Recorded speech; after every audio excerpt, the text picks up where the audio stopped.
I'm Khalid Bryan, real estate broker with Bryan Orange Group LLC in Fort Lauderdale, Florida. Through the years, I've found a certain decline or lack of home ownership in certain areas and communities. I realize there's certain cities that are actually 55% investor owned. I'd like to change that, and I mean, if this video can touch somebody and maybe show you that you're not out of the game, it is possible for you to own a home and it's not as hard as you may think. Maybe we can do something about those statistics. Credit and savings are pretty much the two most primal factors when it comes to purchasing a home or any type of financing, really.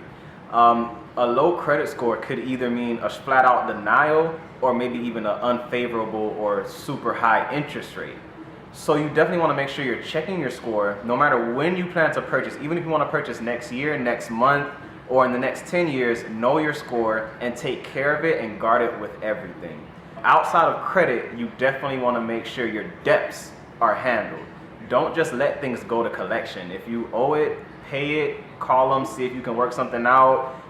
If it's not you, but you find it on your credit profile, maybe you want to consider filing a dispute. As far as cash flow and savings are concerned, you definitely want to analyze how much you're making a month, how much you're spending a month, and seeing maybe you want to pay some things off. Maybe you want to save up some. If you don't have any savings, I don't think it's a good time. A good rule of thumb is you always, at all times, want to have at least 3 months expenses saved. Just in case anything happens, you break your leg, you can't work, you're out of work, you got to take an emergency trip, you have the funds to support yourself for 3 months until you figure it out and get back on your feet. Different lenders are going to have different opportunities.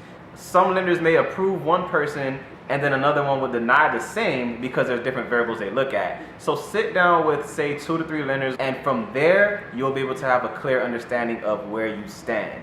What kind of home you'll be able to buy, what budget you'll be able to work with, and that's how you'll be able to narrow it down to find what areas. Moving on to that, now it's about a good time to meet with a realtor.